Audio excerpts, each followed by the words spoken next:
expect one of us in the wreckage, brother. And we started the fire. Yes. The fire rises.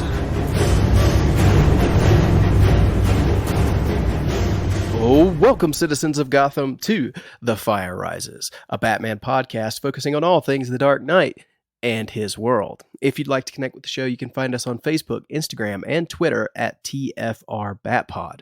And if you have thoughts, questions, comments, or even suggestions for future episodes of the show, you can reach us by email at tfrbatpod@gmail.com. My name is Eric Carter, and I am your host, and Happy New Year, everybody. Welcome to 2023. We're a little behind. We took a week off to start the year, but here we are. This is our first episode of the new year. So, Joe, Happy New Year. Welcome. My partner, my co-host, Joe Fornerado. Happy New Year, Eric. Good to be back. Yeah, it's been a what, 3 weeks you said? I think about? A bit thereabouts since our Christmas special covering Batman Returns. It's been about 3 weeks. I initially planned for us to have a nice leisurely week off to spend with family, spend with friends, whatever. And then I got COVID. So yeah, that's how I started 2023 with COVID. And it was wonderful. Absolutely as advertised. So if I cough or sneeze or anything else on this episode, my apologies. I'm still kind of getting over it. I don't know if I sound nasally or anything like that, Joe, but yeah, still in the recovery phase of COVID. So yeah, Happy New Year to me. And you were so good for this long too. It finally got you. 3 years without it, and it snuck up on us. Yeah, I had it early on and haven't had it since, knock on wood. So yeah, pick your poison. Now it's just the regular stuff for me. Yeah. So I hope this is the first and last bout of it. But we are not here to talk about COVID, of course. We're here to talk about Batman and everything surrounding Batman. And as you guys know, we are not a news podcast. We don't cover the news. We do things that we like to talk about because sometimes the news is not so fun. But one really interesting, really intriguing piece of news that came out late last year is the fact that we now have new leadership in charge of the brand new minted DC Studios. Mr. James Gunn and Mr. Peter Safran, they are the heads of DC Studios. And they are apparently embarking on a brand new universe. Now, that is not confirmed. We don't know what in the world's going on yet. We're supposed to find out sometime this month in January of 2023. But it looks like the current DC universe on film may be coming to an end. So we've kind of tailored this episode. This, for all intents and purposes, was supposed to be our 50th episode. For our big 50th hurrah, we were supposed to rank the films in the DC universe, which at that time was the DC Extended Universe. But everybody knows what happened there. Kevin Conroy passed away, so obviously plans had to change. And Ryan Lauer was originally supposed to be part of this episode, but this is what happens. Things change. Podcast scheduling never goes right. But we did want to do this. So I told Joe, I said, I think we should start 2023 with this, since 2023 may be the last year of this universe of films. We have 4 films coming out this year: Shazam! Fury of the Gods, The Flash, Blue Beetle, and Aquaman and the Lost Kingdom. So what we're going to do today is we are going to rank the current films in this current DC universe, and then we're going to come back as long as the plans stay what we think they are, and James Gunn reboots the DC universe, then we're going to come back after we reviewed Aquaman and the Lost Kingdom, so sometime in January of next year, and we're going to do this ranking again and see where the tally falls in the final ranking for the DCU. But I think this is fun. I think this is a good way to kind of kick the year off with the DCU and see where we are next year. Joe, is that kind of where you were at? Because this was originally your idea for our 50th episode. So what do you think about the way the plans have changed and the way they've evolved and where we're at now? Yeah, a lot has happened since I had that original idea.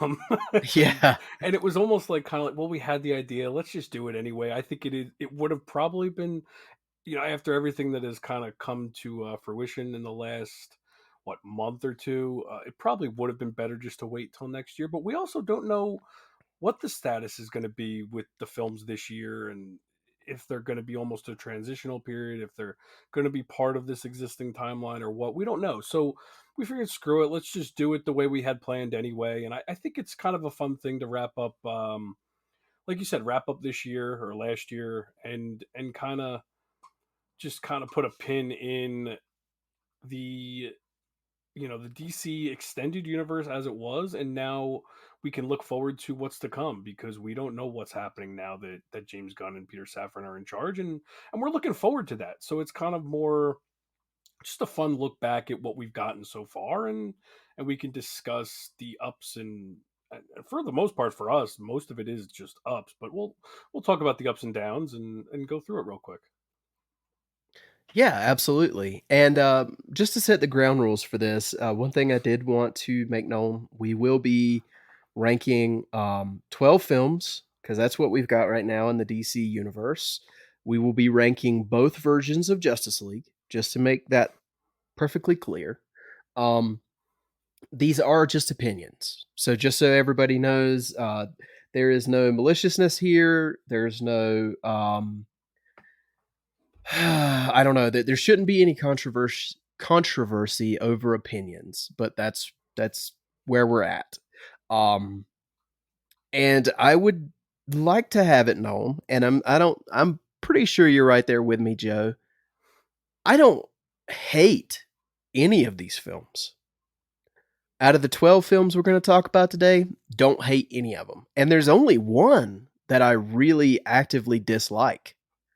So, yeah, I know this franchise has carried a lot of controversy, has carried a lot of baggage, but I just wanted to kind of have that known. Um, so yeah, just fun, just a quick ranking of them, and I hope we have a lot of fun with this.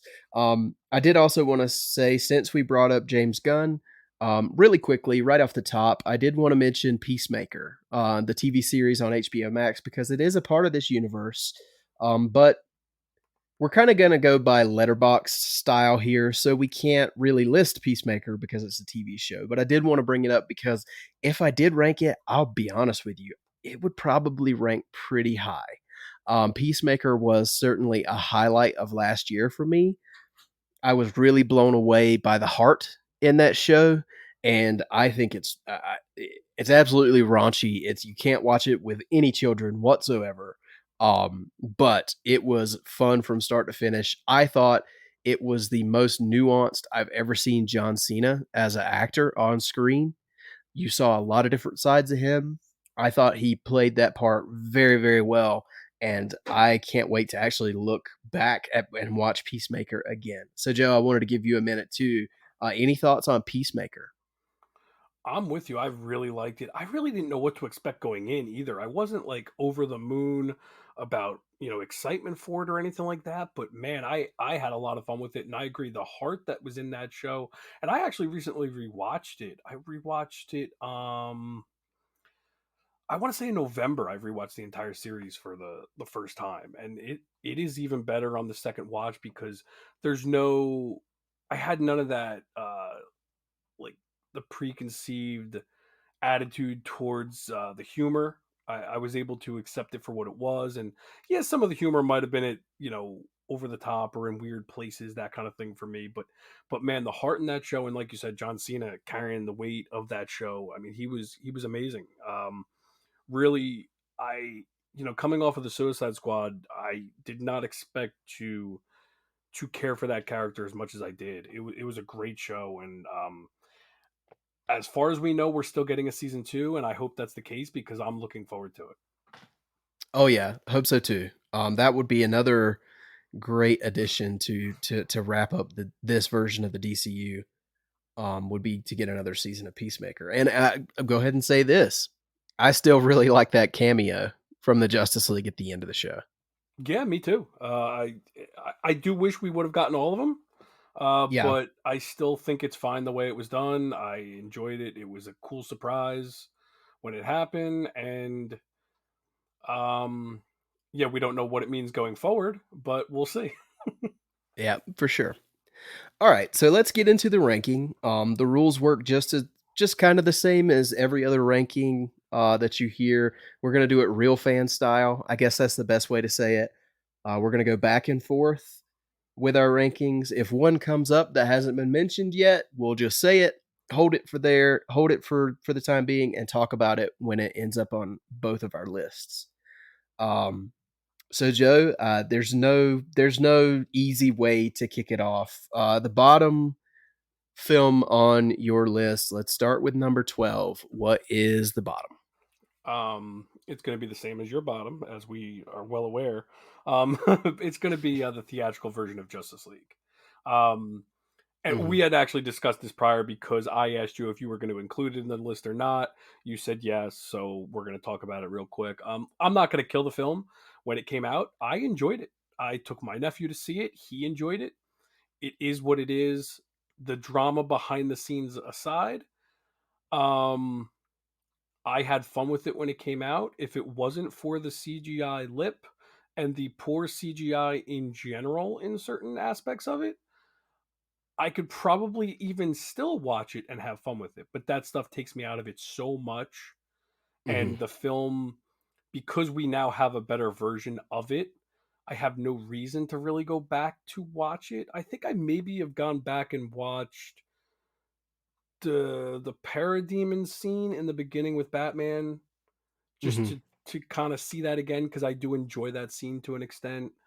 Um, I don't think I've watched it in its entirety since when Zack Snyder's Justice League was announced. I said from day one, the minute that is announced, if we ever get it announced, I will watch the theatrical trail of the theatrical Justice League in like a celebration almost, and I did. Mm. Um, no, because I'm not bitter towards this film anymore, if that makes sense. Um, because it we now have the corrected version. No, yep, makes perfect sense. My number 12 is also Justice League from 2017. Um, yeah, there's some things like opening night. I knew about the mustache thing going in.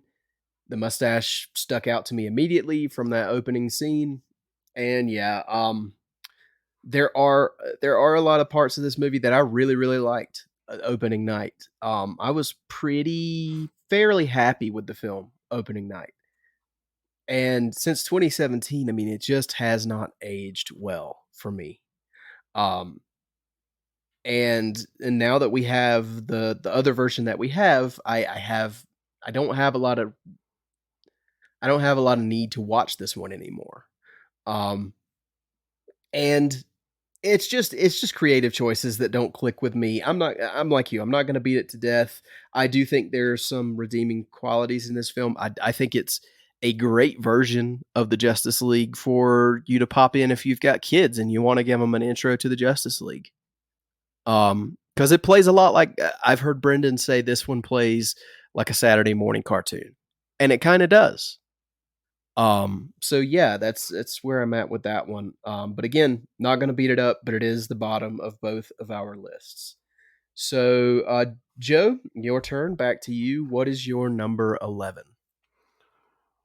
My number 11, and this is where I'm gonna say flat out, um, I like to love every movie on this list. Um, I want to start off because I'm starting off with Suicide Squad at number 11. Mm-hmm. But I like this Well, movie. I'll just go So, ahead and say it's my number 11 as well. So feel oh, okay. free I to. wasn't expecting it to be your number 11, so that's good then. So, do you want to start then? Sure. This is another one. When it came out, I really had a good time with it in the theater. Most of the reason why it's ranked where it's ranked is it just has not aged well.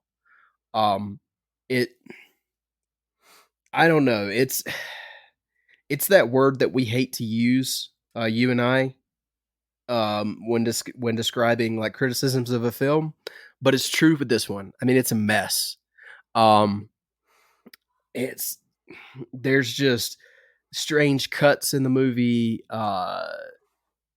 There's the whole the whole beginning with the way that they do the dossiers, and it's just quick cuts, and they show this and this, and then we get more quick cuts and dossiers later, and then the whole ending is just, I don't know. It's very cookie cutter, and I think there was more here than what we got. I think there's a better film, and we all know about the David Ayer supposed cut and all that good stuff, but you can watch this film and tell there's a better film somewhere.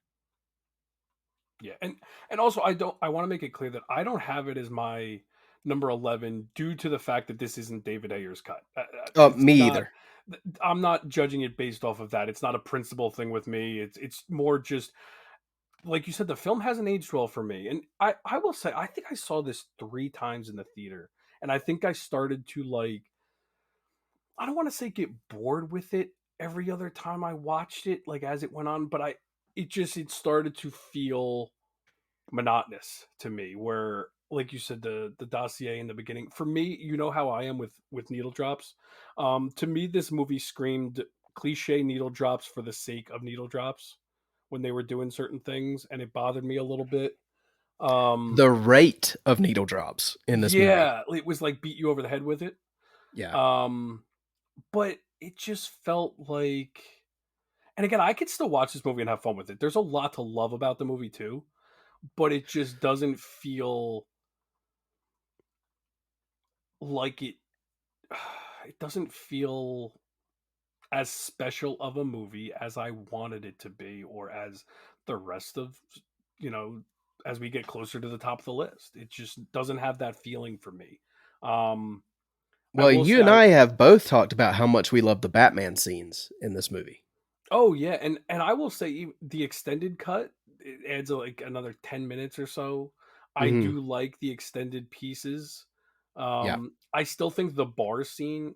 One thing I will say, every movie on this list has gotten me emotional while watching it, other than I think the theatrical cut of Justice League. I don't know if I've really gotten emotional during that.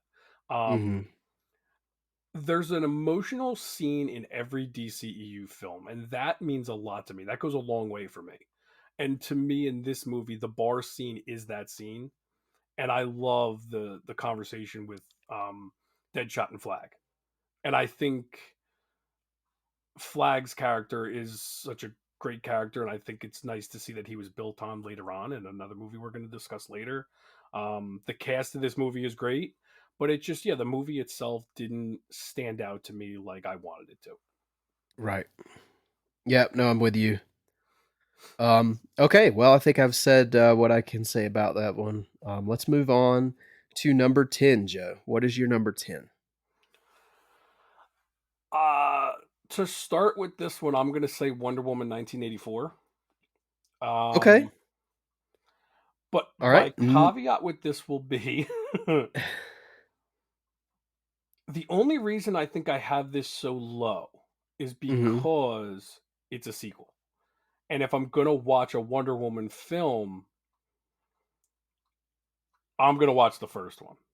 And for the most part. Um, Okay. so that's why I decided to have this low as opposed to maybe some of the other films that I'm going to talk about, like especially my number 9. Mm-hmm. But um, you don't want to talk about this one yet? I'm not ready to talk about Wonder Woman 1984. Okay. My number 10 is Birds of Prey and the Fabulous Emancipation of One Harley Quinn. Um, and I'll tell you the reason. I thought about this today while I was looking at this list. I'll tell you the reason it's number 10. This is the only DC, I guess EU at the time, but this is the only DC Universe film that I've only seen once. Oh And wow. I was thinking about that today, and I was like, why do I put this one here? Well, And we'll it's get into because that because I disagree with you there completely. But okay. okay, yeah, and that's fine. That's great. I like that you've had repeat viewings, But for whatever reason, like we saw this in the theater, I remember having a lot of fun with this. Mhm. I have the steelbook, So but you never watched it at all since the I theater? have I thought about that the other day. I have never had the desire to put this in and watch it since we watched it in the theater. Hmm. And I think that is the reason why it's where it's at. And I'll be honest with you, this one may be one where I owe a rewatch. Mhm. Because I remember really, really liking Roman Sionis. Yeah. Ewan McGregor is one of my favorite actors. I mean, he's in my favorite film of all time. Well, we'll wait. We'll But wait to talk about it. yeah. Well, wait. Okay, number 9. What's your number 9, Joe? So, and it's funny. So my number 9, I just watched it for a second time because I felt like it wouldn't be fair for me to rank it until I watched it a second time. You clearly don't have the dedication I do. But Black Adam is my number 9. Oh, well, we can freely talk about that one because Black Adam is also my number 9. Okay, so and I had a blast with this watching it in the theater. I had fun with it again last night or a couple nights ago when I watched it again. I still think it's a fun movie. I think the pace of it um is a positive because I think I said I was watching it and I was like, "Oh wow, like I'm already an hour into this. I feel like I've been watching it for a half an hour." Mm, It's just a fun movie. I like the action in it. The story is definitely pretty cookie cutter. Pretty straightforward, nothing to, write home about. I guess this kind of is maybe the caveat where I said all these movies have some emotional gut punch. I don't think this one really has anything over the top emotional other than um, I think the particular death. I mean, we could talk about these freely. I would assume. I know this one's the most recent one, but I'll try yeah. to be vague just because this is the most recent DC movie. But there is a death at the end of this film that does hit, but doesn't hit as much as maybe I wanted it to. Well, I think it's because we don't know him Yeah. to be vague. But yeah, I think they wanted it to have more impact than it did, but it just doesn't. Unless you're just a really big fan of the actor.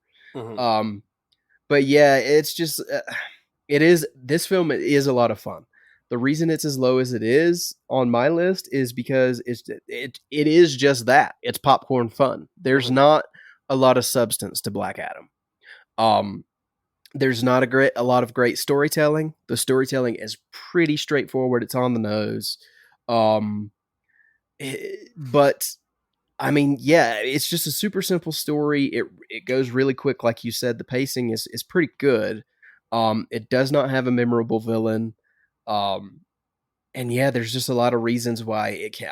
You guys can go back to my Black Adam review when we watch the movie. Um, I feel like we didn't get a lot of necessary information on the JSA. It just seemed like, bam, here they are. As Yeah. much as I love seeing them on screen, and I think they even knew this because if you have you watched any of the special features yet? The special features give you more information on the JSA than the movie. The special features are heavy on JSA material, Yes. and I think there's a reason for that. Yeah, But but I also think there was stuff on the cutting room floor. It's like they favored the pace and the fun action aspect more than they wanted the substance in the film for whatever reason. yep, Because from what we've heard, there was a lot of personal moments and conversations that were cut. So I was hoping for some deleted scenes, but it seems like they're kind of just dumping this now. yep. Sad to say, I don't know if that's the correct term or not, but that's how I'm feeling with the way they've released it. So, Well, there was an approach that James Wan used for Aquaman. And I know neither one of us are ready to talk about that film, but the approach was, I don't know if I'm going to get another one, so mhm. I'm going to throw everything I can at this film. I wish they'd have done that with Black Adam. There was also so much involved in the Black Adam movie that was other than Yeah. Black Adam. Like yeah, you're right. They were trying to build everything out, even with the JSA, and it kind of unfortunately made everything a little undercooked. Yeah. But that's why it's at number 9. But moving on, Joe, what is your number 8? So my number 8 is Birds of Prey and the Fantabulous Emancipation of One Harley Quinn. Ah, okay. All right. Well, we can talk about it now. So tell me why I'm wrong to have it as low as I had. Well, I mean, I still have it at 8. We're not that far off, but I will No. say the reason it's as high as it is for me is Hmm. because of the rewatchability factor. It's a shorter runtime, which I'm not even criticizing the longer runtimes of the DCEU, but most of the DCEU is over 2.5 hours. So the fact that I can put one in that's an hour and 50 minutes and just Hmm. have fun with it, I appreciate that. And I do have a lot of fun with this movie. Um, I can agree with you. This kind of falls into that not a lot of substance, you know, uh, problem, for lack of a better term, that some of these lower films have for us. But I think there is still some heart in this film. But man, I just have a blast with it. I really have a lot of fun with it. I think it works really great for the humor and for the action on rewatches. So I will tell you to try to rewatch it because I have so much fun with the performances. Ewan McGregor is amazing in this. I love the action beats with Harley Quinn, especially the prison. I guess it's like the prison escape you would call it, with Hmm. all the colors and the vivid colors and the bean bags and whatever the heck is going on in that scene. There's some great action in this. I love Black Canary. I love Huntress. Again, maybe a little underserved, but I still I still like this movie. It might have one of those. There might have been more to this movie at some point, as we've again learned from from more after the fact reports and some talk from Kathy Yan, but I still like this movie as it is. I do. I have a lot of fun with it. Nice. Yeah, like I said, I think it's a subconscious thing, honestly, because I just haven't, like, if I've got a free night and there's a DCU movie that I'm gonna watch, Birds of Prey just is not the one I'm gonna grab. Um, I And don't, I understand that because I and I think don't know why. I've been there, and I think I one day just wanted to watch like a 4K disc, and I was kind of like, you know what? I don't think I've popped this one in a while, and it just kind of because it's a good looking film too, and Hmm. that's kind of where I started with the rewatch. Was like I want to just see what this looks like on film, and it is a really it's one of those where like you might not desire to watch it, but when you put it in, you just have fun with it. Yeah, yeah, no, I agree with you.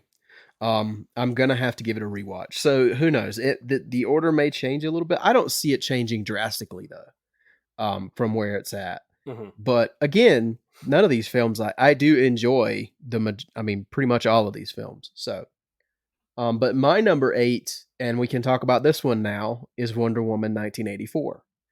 Um, a lot of the reason why it just bumps out Black Adam and Birds of Prey for me is honestly, there's a sentimental quality for this film. My wife's favorite superhero is Wonder Woman.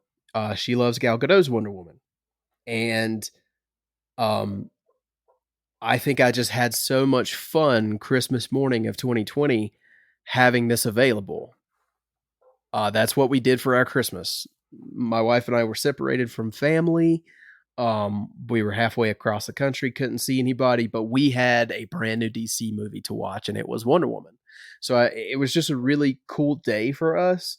And we both, I mean, without the bias of everything that happened on the internet with this film and how bad everybody says it is, we had none of that while we were watching it. We just had a blast with this movie. Now, does it have its flaws? Yeah, it's got a lot of them, but it doesn't take away from the enjoyment that I got out of this movie or that my wife got out of this movie. So for that reason, yeah, there's a little bit of sentimentality here.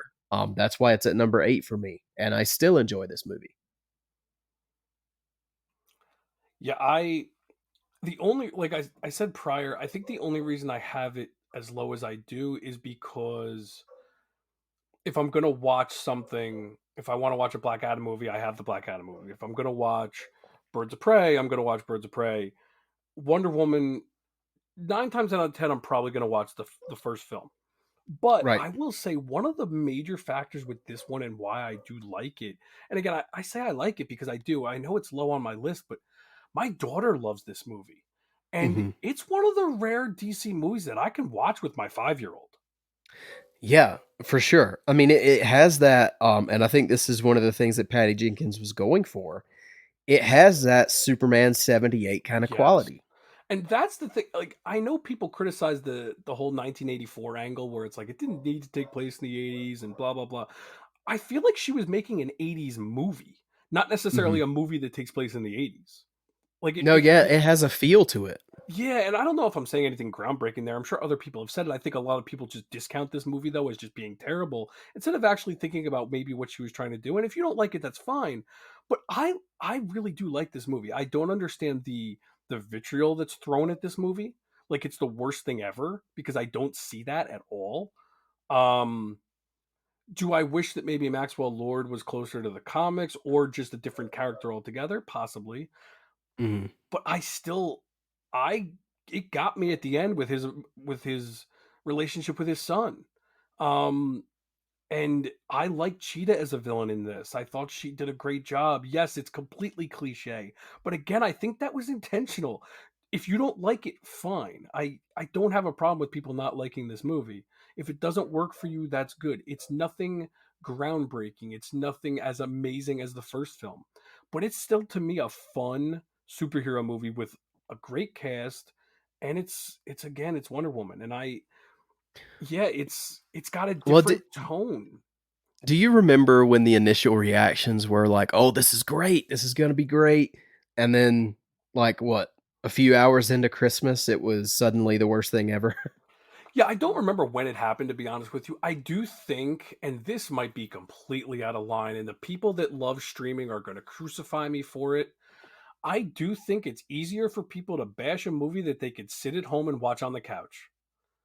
I I do wonder what would have happened with this movie had it been released in a regular theatrical Yeah, because window. I think people just have a different mentality going into a movie like this when it's Christmas Day, you might be doing other things and watching it, kind of paying attention, and you're just not in the mood. And again, I don't know. And I'll be honest with you, I don't like movies that come out on Christmas. I hope Aquaman moves one way or the other because I do not want to see it on Christmas Day. Personally, I don't go to the movies on Christmas Day. Yeah. Um, but I still enjoyed this, and I watch it a lot because my daughter loves it, and so there is definitely something that affects it for me in that Mhm. regard where I'm not being completely objective here. I admit that, but I still don't see the hate towards this movie. I understand it not being on the level of the rest of the DC films, and I have it lower than you. Yeah. So, but I don't know. I don't see I don't see the train wreck that most people see with this movie. No, I don't either. But I do think we've spent enough time on this one. So Mhm. let's move on to our number sevens. And I will just preface this by saying from here on, I absolutely love the rest of my list. Like they are, I love them. So having said that, Joe, what is your number seven? My number 7, and this for me is borderline love. I'm kind of at the very like a lot to love. This is the Suicide Squad for me. Okay, we are open for that one because number seven for me is also James Gunn's The Suicide Squad. Okay, I thought you would have had it higher.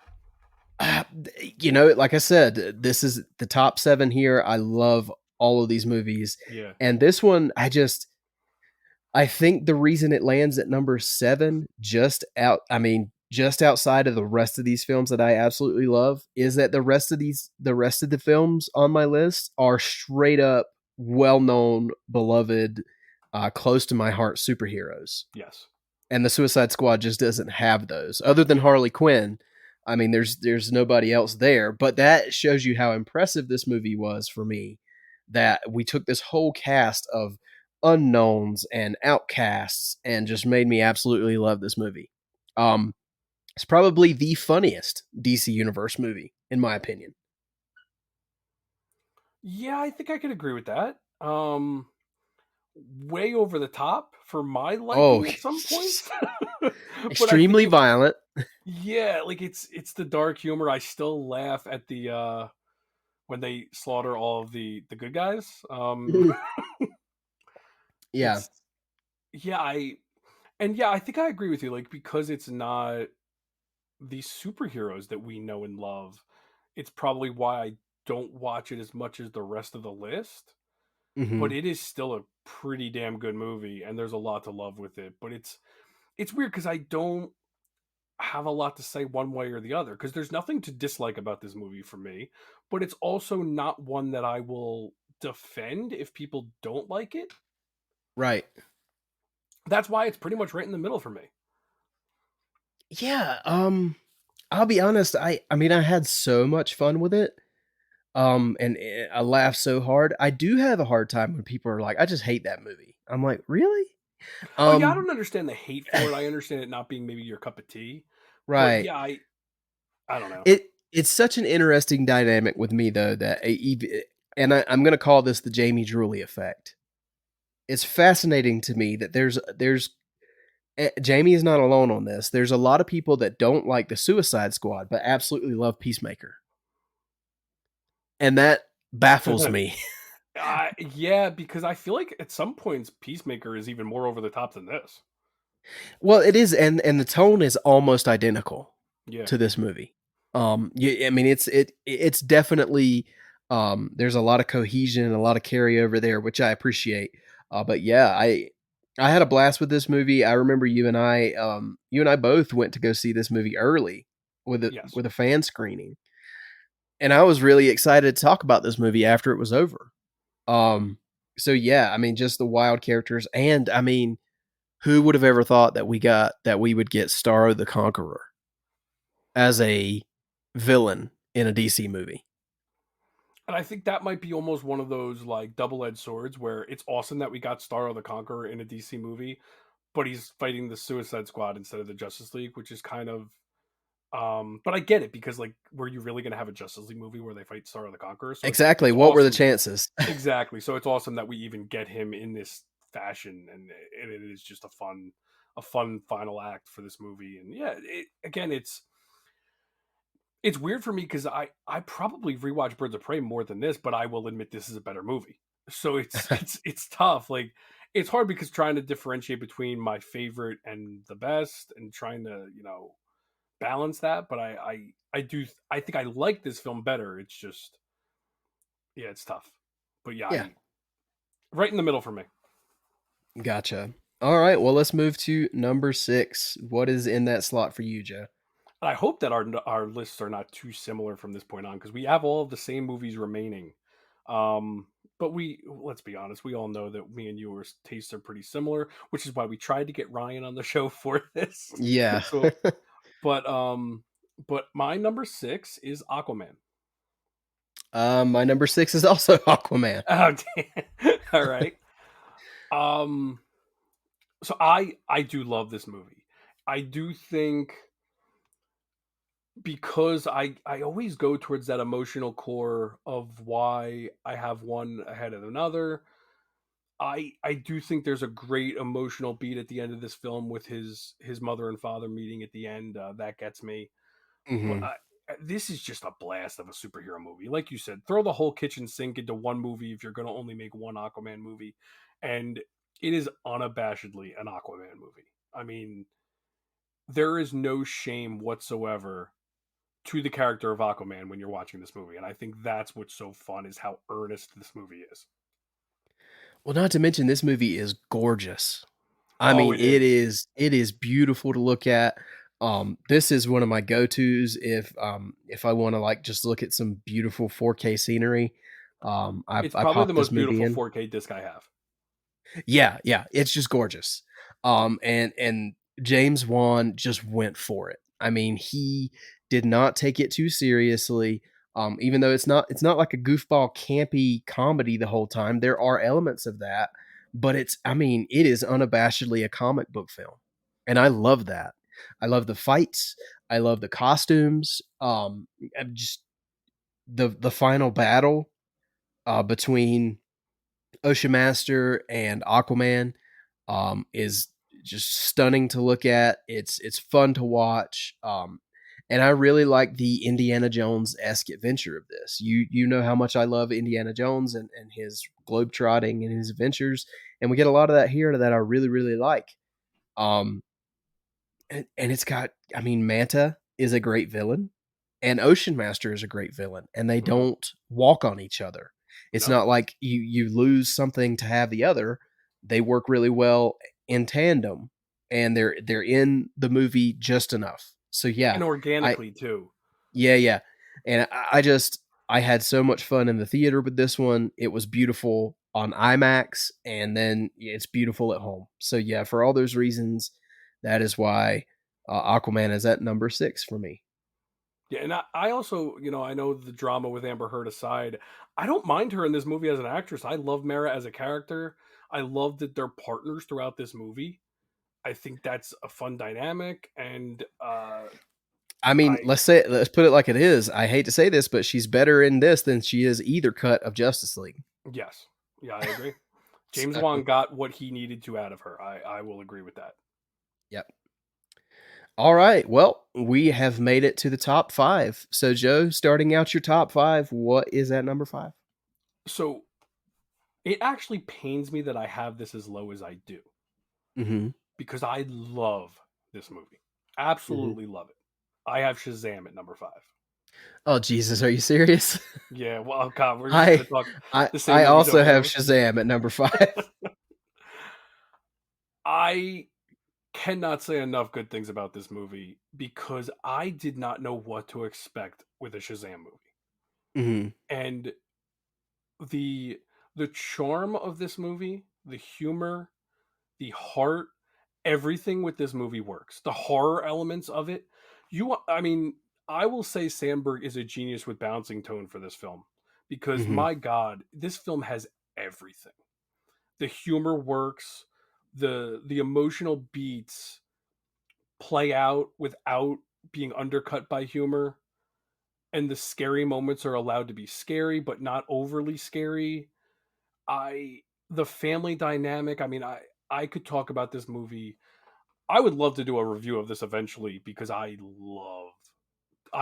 just love everything about this movie. There's not one thing about this movie that I can really criticize for what the movie is. Would I have loved to have somehow had Black Adam involved in this? Maybe, but I love the movie as it is. I don't think it suffers from not having Black Adam. I think Black Adam suffers from not having Shazam. Um, which is a testament to the cast and the director of this film because I love it. Well, Joe, if we make it one more year, maybe we can do maybe Shazam can be our 2024 Christmas special because it'll be 5th anniversary next year. Okay. Um, but yeah, Shazam is it's one of those.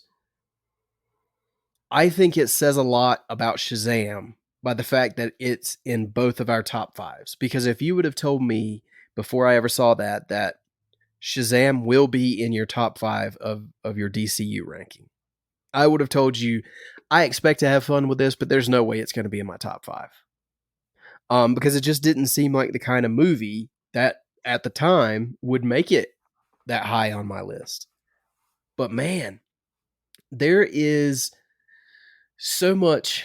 I think they captured so much youth in this movie because even, I mean, Billy Batson, when he transforms, the job that Zachary Levi did to make you think that he's that same kid, I think he did a phenomenal job Hmm. in the role. And the thing, mirroring things that you said, I mean, there's when it needs to be tense and scary, it's tense and scary. When it needs to be light and funny, it's light and funny. But there's a message behind all of it. And there's another sentimental aspect to this is that my wife's family um, is big into the foster community. So this movie automatically struck a chord for her. As soon as we left the theater after seeing this movie, she called her mom, who at the time had so many. She had 3 adopted children. She had 2 foster children at the time. She said, "You need to show the kids this movie," and the kids love that film. And it just sheds a whole lot of light on the importance of the foster system and how kids can fall through the cracks, and every kid needs a chance. And yeah, there's just so many things I love about it. Not to mention, out of this entire list, this may be the best adaptation of source material that we have. Um, because if you read the Shazam comic from the New 52, it was all backups, wasn't it, Joe? Yeah, it was the backup stories For in the Justice League. first, yeah, in the first Justice League arc. Yeah, this is a almost spot on adaptation of that comic. So I give kudos for that, because how often do we get that? And not for nothing, with the top 5 here, I will say this one might be the one where, we know I'm a softie, I'm a sap with this stuff. This is the one that makes me cry the most. The scene with him and his mother is Oh, one of the most gut wrenching scenes that I've seen in a superhero movie. And to then end that with the badass shot of him jumping off that roof to go save his actual family, mm-hmm. I love it. I love everything about. I like it. Again, I love this movie. Like the only reason it's probably 5 is because it doesn't involve Batman, Superman, or Wonder Woman. Like, but I can't say a bad thing about this movie. And you might hate me for this because I know how you feel about my number 4. I wouldn't be shocked if this passes number 4 at some point for me. I mean, yeah, who knows what it'll do in the future? But I absolutely love this film. But you know what you just made me think of, Joe? There are two bad parents in the DCU, and it's probably the only thing that Billy Batson and Chris Smith have in common. Is that they have awful parents. Yeah. So, but yeah, that's where we're at for number 5. So I'm very curious, after what you just said, what is your number 4, Joe? My number 4 is Man of Steel. Ooh, well, I'm not ready to talk about Man of Steel yet, but if And like I said, that's the one that I know where you have it on your list. yeah, So I, yeah, I know we're not ready to talk about my number 4 yet. So what is your number 4? my number 4, and it may surprise you where this one's at, but it's Batman versus Superman: Dawn of Justice. Yeah, and I'm Um, not ready to talk about that one either. okay, We'll well, say we'll just say that's interesting that your number 4 is that, and my number 4 is Man of Steel. yeah. Okay, well, what is your number 3, Joe? My number 3 is Wonder Woman. Nice. Well, we can talk about that because my number 3 is also Wonder Woman. Okay. Um, yeah, I can start with this one. Yeah, this just so far as quality. I mean, just by filmmaking alone, this may be the technically best movie on the list. Um, this movie tells a fantastic story. The look of the film is beautiful. I love period piece movies set during World War One or World War Two, and I know it draws the comparisons. I don't mind the comparisons because I love both films. This movie does give me Captain America: The First Avenger vibes. Mm-hmm. It feels like that, but that's not a bad thing, and it's not a bad comparison because I love that film too. Um, I don't know. I love the fish out of story or fish out of water story that they tell in this film. I love that you see kind of an innocence through Diana's eyes and the way that she looks at the world in this movie, and the way that she processes horrors and atrocities, and the way that she has to come to understand humanity. I just think it's so well done here. Um, I love the chemistry between Gal Gadot and Chris Pine. I think they tell a beautiful story in this movie. Um, and yeah, for all those reasons, and just the war setting, No Man's Land is a probably top 10 all time sequence on film for me. I just love that scene, that whole sequence. And yeah, for all those reasons, I mean, that's why it's in my top 3. It is one of the very best superhero movies ever made, bar none. Yeah, the No Man's Land scene is probably my favorite scene in the DCEU. Yeah, yeah. I will say first off, the biggest feat this film does is it tricks people into thinking this film isn't the darkest film in the DCEU. Because in my opinion, this has the darkest story of any film in the DCEU. I but it does such a great job of balancing the tone that people don't focus on why this film is so dark. I mean, a whole community is slaughtered at the end of this film, and people say, "Oh, this is the greatest movie in the DCU because it's got a lighter tone." Like it's, I think it does such a great job of Well, still, you're right. Not only is that whole town slaughtered, she loses her love, her true Mhm. love. And I mean, she in the end of the movie, she's alone Yeah, in this brand new world that she's just learning about. So yeah, when you describe it like that, it sounds bleak, but yes. somehow they made it feel so hopeful. Yes, they make it work, whether they're tricking us or just not focusing on the darkness. They're focusing on the hope of Wonder Woman, and Hmm. the the fun scenes maybe outweigh the dark scenes. And again, I think again my favorite part of the DCU is balancing of tone. Hmm. Um this is easily the most crowd pleasing of the DCEU, whether it's our top pick or not. I think we all can agree on that. This is the one that probably appeases the most in the general audience. I I do love this movie. I was able to see this movie at Lincoln Square, New York, which is the biggest IMAX theater in the country, while my wife was pregnant with our daughter.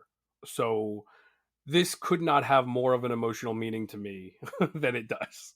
I will never forget watching young Diana mimic the warriors in the beginning of the film, thinking to myself that my wife is now pregnant with my firstborn. Um, so that, Wow. yeah, like there's just something to, and now that my daughter is, loves the sequel, and like, she can't get into this one. It's for her, this is too dark. She doesn't enjoy this one like the second one. So, but I this movie to me is everything that I love about Wonder Woman as a character and why it's so important to have a woman superhero. And, the representation angle of women leading roles, because Hmm. I loved that I got to experience this and know that my daughter could grow up and idolize this person and this hero. It meant a lot to me, and I love everything about this movie too. I mean, again, we're gonna just gush about the rest of our lists, Yeah. but it's just a special movie. I also do want to, before we move on, one of the very best lines of dialogue in any superhero film for me, and it's always stuck with me. The line, the kind of little monologue that Steve Trevor gives at the end of the movie, Hmm. um, when Diana is she's distraught and she's saying the world of men doesn't deserve her, or It's her not about mother said that, deserve. yeah, it's not about deserve. And I love that he went on about that, and he said it's not about deserve, it's about, and I'm paraphrasing, but it's about what you believe. Yeah, And I love that he says, you don't think I get it after everything that I've seen, and he wishes that there was one bad guy to blame, but it's yeah. not. We're It's all not to that blame. simple. I love that. I Yep. love that dialogue. And again, I think it's some of the best dialogue in any superhero film. But for all those reasons, that is why it is in the top three for both of us. I'm kind of surprised we both had it in the same slot. Well, Um, I will say now that you brought up two lines of dialogue, I'm going to bring up two things that are completely different. One of them, one of my favorite conversations is her and is it the general of the military, where she's calling him a coward basically for sending in soldiers to die when he won't join him on the front line. mhm. I love how she couldn't comprehend that because in the Mascara they fight with their soldiers. Yeah. That's such a Yeah. great dynamic. And one of my favorite humorous lines in the DCU is when she's talking about her outfit that she puts on, and she says it's choking me, and oh crap, what's the secretary's name? Oh gosh. I'm drawing a blank. Why? Oh, Wow. Etta Candy. Etta Candy goes, "Can't say I blame it." I laugh my ass off at that every time. That is pretty good. Yeah. That's a So, good one. All right. Well, we have made it to our final two, Joe. So I know where one of them's going to land. So well, what is I your? think I guess our number twos are going to be the same because I know what your one is. I'm assuming. So my number two is Zack Snyder's Justice League. Okay. Yep. My number two is Zack Snyder's Justice League as well. Well, I started off on Wonder Woman, so kick it off, Joe. Tell me why ZSJL is your number two.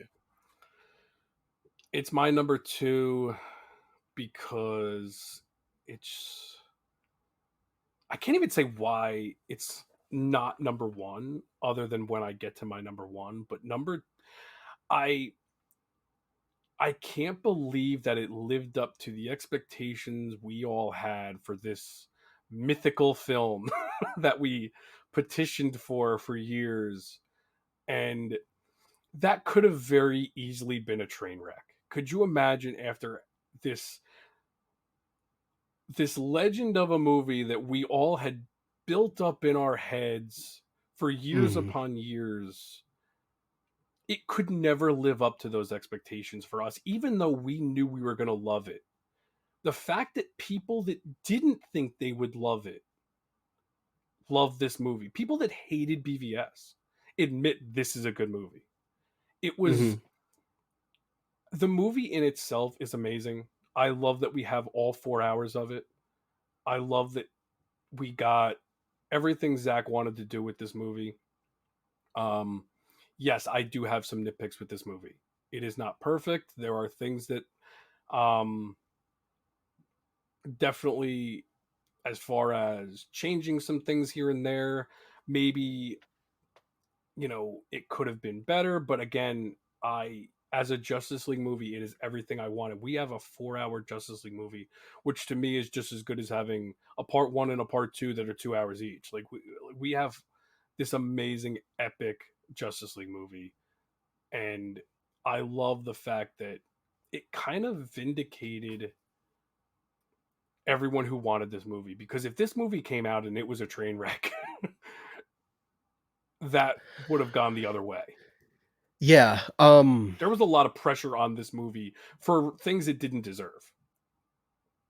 Yeah, and to take everything away from that, if you just from the 1,000 mile an hour view, to take away all the toxicity and the noise and everything that's happened after the movie's release and everything like that, just to focus on the movie. There's so much about this movie that I just adore. Mm-hmm. It's a movie that I've told you before. I love nothing more than having the time available to dive into a world Mm-hmm. like Tolkien's world. I love diving into the Middle Earth films, the extended cuts, because I love that world. I love spending all the time in the world in that world when I'm feeling like it. And I love that I have this grand, epic version of this film that is in the world that I love most, because the DC universe is the world that I love most. In all of these nerdy fandoms, the DC universe is where I like to spend most of my time. And to have this 4 hour epic available to me that takes all of the good stuff that 2017 had and expands on it and makes it better and gives a distinct full story, fleshes everything out. I mean, how good is the cyborg story in this movie? It, Go, it, it talk about the emotional core of the movie. That whole scene with the waitress yeah, is amazing. and it's heroic. I mean, that's what we want to see our heroes doing, things like that. And just to see the way that Bruce Wayne cobbled together the failure of what his previous experience was with Batman v Superman, just to come out of that and to be such a hopeful character. I mean, Alfred Faith is such a good moment that I love, because it shows the progression of my favorite character. I mean, it shows how Batman has evolved as a character, and I love it. I love that. Yeah. And there's no time to really talk about. And one day we're gonna do a retrospective because I know, Joe, you weren't able to.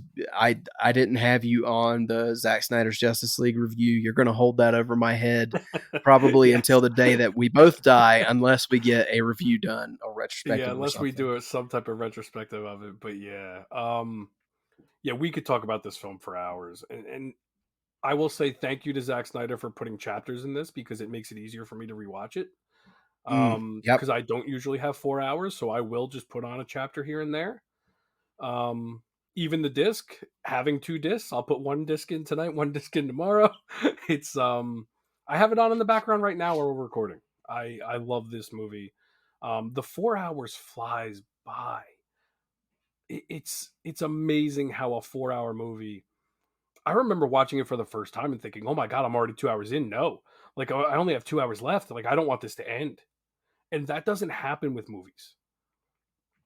Like it's incredible to me what was done with this because you could argue like, okay, it's a 4 hour movie, but they could have cut it down. But I don't think it's padded. I think it's just that good. And yes, they could have cut it down, but I'm so glad they didn't. I'm so glad we have this full version. Yeah, and speaking of gorgeous on 4K, Yeah. this is a beautiful film to watch at home on a 4K. I One of my biggest regrets with this movie is I wish I could see it on the big screen. Well, it's funny you say that because I was just going to bring up the fact that it is rumored that Kevin Smith is going to get Zack Snyder to come to his movie theater, which is about 10 minutes from my house, to screen this one day this year. And I cannot wait. Um, if that does come to fruition, I am so excited to be able to see this on the big screen. And apparently, Zach is going to come here and screen it and have a discussion afterwards. And I am praying that I'm able to get tickets for this because that would be really heartbreaking for me if for some reason I couldn't make it to that, considering it is literally 10 minutes from my house.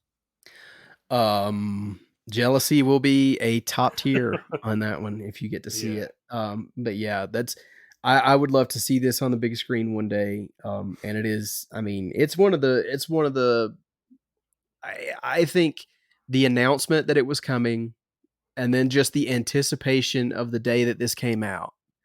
And then, like you said earlier, I mean, just the realization that, yeah, this is a really good film.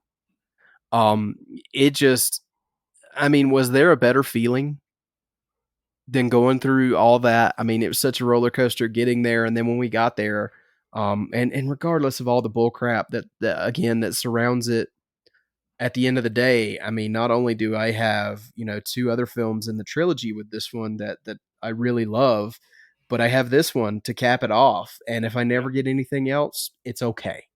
I'm And not exactly. one of those that's going to scream and cry that we're not getting more. I wish we were. Can't lie about that, but I have a trilogy that I can watch and enjoy and love. So there we are. Yeah. And there's a reason we haven't talked about the other two films in this trilogy yet. True. And that's the thing is I'm with you. And I'll never forget this too. The day that this was announced was the day I found out my wife was pregnant with our son. So again, there's always some type of weird connection to my children with these movies, and yeah, I still remember sitting at home watching this when it was released, and yeah, no, all the bull crap aside, we got this movie. That was what we wanted. And we got it in the best possible way we could have imagined. It was finished. It was done the way it was supposed to be done. It's better than what we would have gotten in 2017. So Mhm. I'm so thankful for the trilogy. I'm thankful for what we got. Yes, I would have wanted more too, but I'm not gonna I'm not gonna be resentful of it because what we have is pretty special. Yep, for sure. All right, Joe. Let's cap it off here. Let's talk about our number ones. So what is at the very top of your list? Well, I guess we'll talk about my number one first because I think it makes more sense to end on yours. My Yeah, I number think one so. is my number one is Batman vs Superman. For it's weird for me to say Batman vs Superman is my favorite movie in the DCEU because talk about some emotions that have gone through my head since this movie came out. Um, I remember I went to LA to see this movie. Um, Planned a trip with my wife to go to the Chinese theater to see this movie on opening night. Went to the WB lot to do this tour. I This was an event movie in the worst way for me. And Mhm. I remember seeing the 2.5 hour cut in the theater and thinking, I don't know how I felt about that. I mean, we know I didn't get to see any of the early screenings. The early screenings were pretty positive by fans, though. And I remember once the reviews started coming, I remember sitting there in the theater thinking, okay, when's this going to go bad? When's this going to go bad? When's this going to go bad? It's the worst feeling in the world to watch a movie like that. Like, how terrible. Mhm. And I remember getting to some points going, oh, this is where everyone lost it. But for Yeah. me, after digesting the film the first night and then going back and watching it the next day for what it was, I really liked it. I didn't love it yet, though. When we got the ultimate cut, and the more and more I got to really digest this film and focus on this film and just learn to appreciate what was happening. And maybe it's because of the arc that was completed with Justice League that made me love this even more. But I think there's something about this film that I love the ambition of it. I love how different it was. I What could easily be, and justifiably maybe be, thrown at Zach as a criticism for not doing what would have been pleasing to everybody Mhm. is why I love this film. Because as a director, you can't, in my opinion, you can't do what's easy. You have to do what you want to do because you have to have passion for what you're doing. And I respect the hell out of that. And I'm glad we got something that wasn't what I wanted, but it was something that will make me think about this film forever and make me appreciate this film forever because of how different and how ambitious it was. And I don't want to gush over it too much and talk about it for too long because we have another film to talk about and you need to talk about this one. But that's I do love this movie more and more every time I watch it. Well, there's so much that I agree with you. I went into the theater with the same approach. I was waiting for this to go bad. And like you said, I agree. I mean, that's such a sucky way to watch a movie that you've been so excited about. I mean, this was at the time when this was coming out, this was probably the most excited for a movie that I had ever been.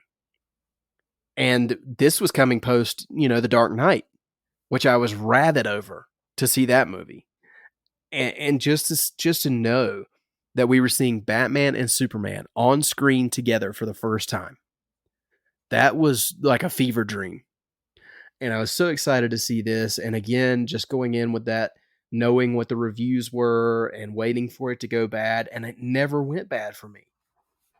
And then we got the Ultimate Edition, and I love that even more. And I just thought it fleshed out the story so much and gave us, so much little minute details that were missing. Um, I think it's a gorgeous movie. It's definitely not without its flaws, but I think I love this film despite its flaws. If that makes any sense. Like, there's just so much here that this film gave me. It gave me my favorite on-screen Batman ever with Ben Affleck. So my favorite on-screen version of my favorite character in history. How could I not love this movie? Mhm. And it told a story that I still don't think the world is truly ready for yet. It told a story of a Superman who wanted to be everything that we want Superman to be, and this world doesn't want him to be that yet. For political reasons. And But how yeah, can we not how can we not relate to that in this world? and I just love that this movie treated Superman exactly how we would treat Superman if he actually existed. Yep. And And that's people hate it. They don't want that. no, they don't want they don't want to think about how cynical our world is. They want to see Superman in a fictional world. Yeah, well, Um, and even Zach has said since then, um, him and Debbie, they didn't realize how much the world did not want a deconstruction of these superheroes, yeah. which is so interesting. And I'll fully admit, I know this film is not, it's not going to win any popularity contests. I get it. But for everything this film does, man, I love it. And there's a reason. I mean, it's not as high as yours, but it's not out of the realm there. I mean, it's in the top five. Um, Well, and let me just clarify why it's my number one before we get to your number one. You say this film has flaws. To me, everything that people point out that's a flaw to this movie, mhm, my counter to that is it's a flaw to you because it's not what you wanted. It's not a flaw for the film. And that's where I stand with this film. Is to me, every flaw that people throw at this film is their own opinions on what they wanted, not what the film is. There's so much about this film that I absolutely love that is just so important to me personally. mhm. Um, it's not what I wanted. Like that's, but I've come to appreciate Batman's arc in this film because it's such a difficult thing to accept that Batman is the villain of this movie, and seeing him in that manner is now what's so compelling to me as a viewer when it was probably really really difficult for me to accept when I first saw it. Yeah. And not to mention the fact that Wonder Woman's entrance in this movie is probably, if No Man's Land is number 1, that might be number 2 in the Oh yeah. DCU for me. Yeah. It's a great moment. Yeah. So, let's I do love it. It's my number 1. I want to say that how much I love this movie, and um but let's get to your number 1. Okay, yeah. My number one, and to end this list here, it's no surprise at this point because it's the only one that hasn't been mentioned for me. It's Man of Steel. Where was Man of Steel on yours, It Joe? was my number 4. So our 1 and 4 were swapped. Got you. Okay, yeah. Man of Steel, it shook me in a way that is obviously still there. Since 2013 all the way until now, 10 years ago now, this year, Man of Steel took a character that I liked and made him a character I love. Um, Ditto. I mean, great. That Superman was a character that I really liked. I loved seeing it, but mostly I knew him when he brushed up against Batman. Mhm. Um, Man of Steel elevated him to a character who is just slightly behind Batman for me as one of my favorite characters ever. Um, eh, th- this introduced me to my favorite Superman. Henry Cavill is now, and unless somebody does a hell of a good job, will always be my favorite Superman. And it's because of this film. And it's a film that gave me a relatable Superman, I feel like you felt like this Superman was going through. I mean, he was fighting the struggles of humanity, knowing he was an outsider. And it just I don't know. Every piece of this story just really resonated with me. I think it is the most underrated superhero movie ever made. Gonna put my stamp on that. And I also think that it may have the very best villain I have ever seen in a comic book film because I think General Zod, he terrifies you. I've said this before. He terrifies you with his conviction. You can tell he believes every single thing he says and he believes in his mission. And he thinks he's the hero of his story. That makes the best villains ever. And I think it's criminal that he is not mentioned more when people talk about good comic book movie villains because he's one of the best.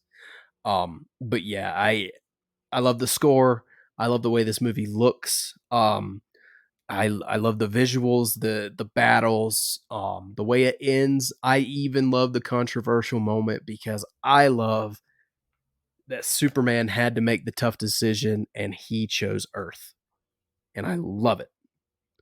But yeah, I could go on and on and on, like you said about BVS. But I do want to give you a chance to talk about this film, so take it away, Joe. Well, when you said you love the controversial moment, I will go even further and say I love another controversial moment, and this is going to be a very controversial statement. I love Kevin Costner's Jonathan Kent. Oh, I do too. I I love the maybe moment. That is the moment that everyone hates. And as a father, now I wasn't even a father when this movie came out, but going back and watching this movie as a father and watching that maybe moment now as an adult, as a father, I will never ever understand. I don't care if you disagree with it, but how you cannot understand what a father is thinking in that moment when Hmm. he says that word and discount it as being poor writing.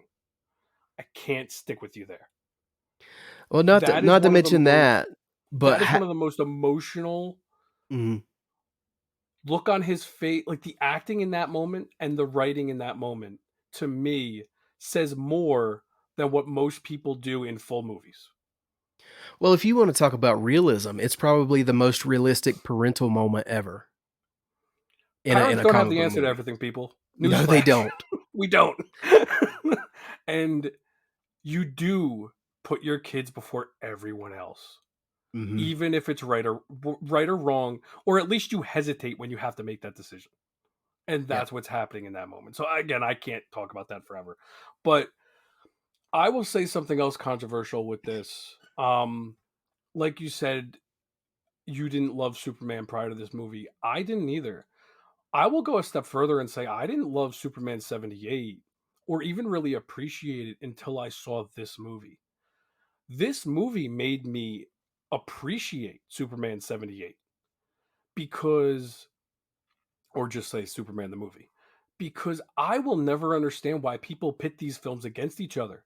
Because the more and more I watch Superman the movie after seeing this, because I know this movie front to back, whenever I rewatch Superman the movie, I go, God, Man of Steel is just a love letter to this movie. What are you people watching? Mm.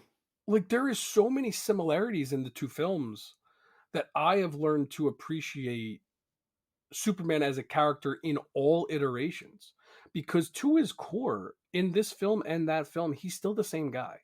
You're just putting him in different situations. And you have to put Superman in different situations, or he gets the label that he got for years before 2013 is that Superman is boring. Yeah. And I think Zach did that. He made Superman not boring. He made him controversial and he made people question everything about him. But I think Zach does a good job of bringing these characters to conversations that people don't realize that that's what he's trying to do. Like nobody has done more for the Batman no killing rule than Zack Snyder making Batman kill. Because he made everyone realize why Batman doesn't kill by making him kill. Hmm. And he did that with Superman. Why is it so important for people that Superman be this beacon of hope? Because he showed you an instance where he's learning and he makes the choice to put Earth first, and he does it again in BVS where he chooses Earth over his own life, not just Zod's life like he does in Man of Steel. So I love this movie. I agree with you with General Zod. I'm so happy that we get to see General Zod again in the Flash, as long as they didn't reshoot that out of existence. Um, but I hope that that's the case because man, I love him as a villain. I agree with you. It's one of the best. It's almost become a cliche to make a villain sympathetic at this point, but I think if it's done right, it's not that cliche. And I think this is one of those examples where it's done in such a different way and such a beautiful way that it's perfect. I love him in this movie. Yeah, I completely understand why you would have it in number one. I don't have it quite that high, but I will not fault you for having it that high. Well, and I think this is the final thing I'll say on it. I think this movie and BVS both showed me something about Superman that and everybody, he always makes the right decision. He's always on the side of right. Yes, but Superman always makes the hard decision. And I mean, for the right reasons, he makes the hard decision, whether that be what he had to do at the end of Man of Steel or what he had to sacrifice in BVS. And that's, I mean, say what you want about these movies, but that's, I mean, Man of Steel, again, made me love Superman. And for that reason, it's at the top of my DCU ranking. And So, and I can go on a tangent forever about how, like you just said, Superman makes the hard decision. You know why? Because the writer made the hard decision. And the the writer in it's comics true. most of the time makes the easy decision. That's why everyone says, "Oh, Batman just finds a way to get out of it." Yeah, because the writer found a way to write him out of it. Like, Yeah. so I like when we are making conversation about these characters is what makes these characters valid and important. Yep. And that's what I appreciate with the DCEU as a whole.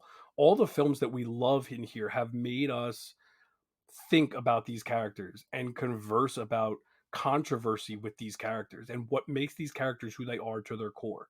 And that to me is what makes these films so special. Yep. Completely agree. Couldn't have said it better, Joe. But that is, I mean, that brings us to the end of our DCU ranking for now. Like I said at the beginning, we have 4 films this year. It will be very interesting, Joe, to see where we land after these 4 films have come out. Just real quick, just to kind of give a forecast on the year, out of the 4, Shazam! Fury of the Gods, The Flash, Blue Beetle, and Aquaman and the Lost Kingdom, which one would you say you're looking forward to the most in 2023? Honestly, I mean, right now, if you ask me what am I looking forward to the most, it's Shazam because it's next.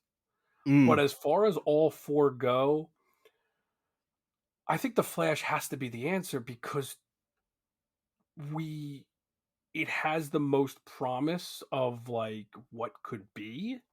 mm, I mean, we're getting Michael Keaton back, we're getting Ben Affleck back, we're getting apparently General Zod back. There's so many what ifs with this movie because we don't know what has changed or what hasn't changed, and we're. I mean, right now I'm most excited for getting the Flash trailer at the Super Bowl. yeah, I Like, mean, how exciting is it that WB's back at the Super Bowl? yeah. So I mean, I I'm pretty excited for all 4 of them. I mean, I would say my least excitement is Blue Beetle, but it's not that I'm not excited for that. I just don't know what to expect with that. Yeah, I don't either. And if I'm honest, I mean it's the Flash for me as well. Most anticipated, mostly because I mean we've been waiting for so long for it. I'm just so ready to see what this thing involves. It's been pushed back and pushed back. I'm ready to see it, ready to get it done. But yeah, all 4 of these films. I mean, it's going to be a great year for us seeing all these films, and I look Well, knock forward on to. wood, don't say that because Oh yeah, don't we said that assume as last a year. DC fan we're going to have a good year. You can't assume that. We said that last year, didn't we? And then everything changed. But even if this is the end, we've had as of now, what is it, 12? Even if you go 11 and if you don't count the Justice League as 2 films, Yeah, 11 is a pretty good run for a universe. Now add 4 to that, and 15 Peacemaker. films and Peacemaker. That's a pretty good run in a universe. Yep. I'm I mean, content, is that the word? I mean, I'm pretty happy. Well, and we've also had Joker and the Batman. I mean, DC Yeah, fans, as bad as it seems sometimes, we've had some bright spots. So for a struggled universe to get 15 films, yeah, that's a pretty good struggle. I It agree. limped its way, the 15 films, and a lot of them that we love. So I'm happy with what we've gotten, but I'm looking forward to what's to come. Well said, and I think that's a good positive note to end the episode on, Joe. I had a lot of fun with this ranking, and I want to thank you for doing it with me. So thanks, Joe. Thanks for being here. Happy New Year, buddy. And why don't you sign off and let everybody know where they can find you out there on social media? Yeah, happy New Year, Eric. Happy New Year, everybody. Let's look forward to this year. We let's try to be hopeful here with what's to come. We got some maybe announcements coming soon. just let's try to enjoy the ride and just not harp on whatever negative can be coming or has come. Let's just look forward. You can find me on Twitter and Instagram as J411. You could find me on Letterboxd also as J411 and on Facebook as Joe Fornarato, Fornarotto. And I look forward to doing more of these in the year. Yep, absolutely. As for myself, you can find my personal accounts on Instagram, Twitter, and Letterboxd at mecarter89. That's mecarter89. You can find the show's accounts on Facebook, Instagram, and Twitter at TFRBatPod. If you take a moment out of your day to leave us a rating and review on Apple Podcasts or Spotify or wherever you listen, we would greatly appreciate that. It helps people find us, helps us gain exposure. And if you leave us one of those reviews on Apple Podcasts, we will read them on the show. Once again, if you'd like to send us an email, we love getting emails from our listeners. We read those on the show as well. You can send those to at tfrbatpod@gmail.com. And if you're looking for another way to support us, we don't ask that you spend a dime on this show, but if you'd like to, you can go to redbubble.com and search Shop TFR, all one word, and find our logos on all kinds of wonderful and neat merchandise there.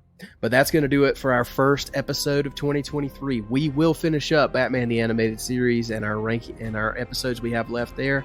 We're going to finish those up soon. Thank you for sticking with us on that. But until we see you again next time, make sure you keep that bat signal lit and pointed skyward.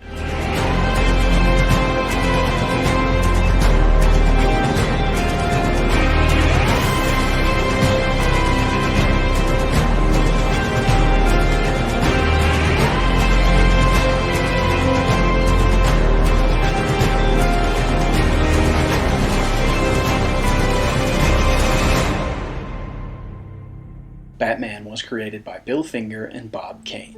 The Fire Rises, a Batman podcast, is in no way associated with Warner Brothers Discovery or DC Comics.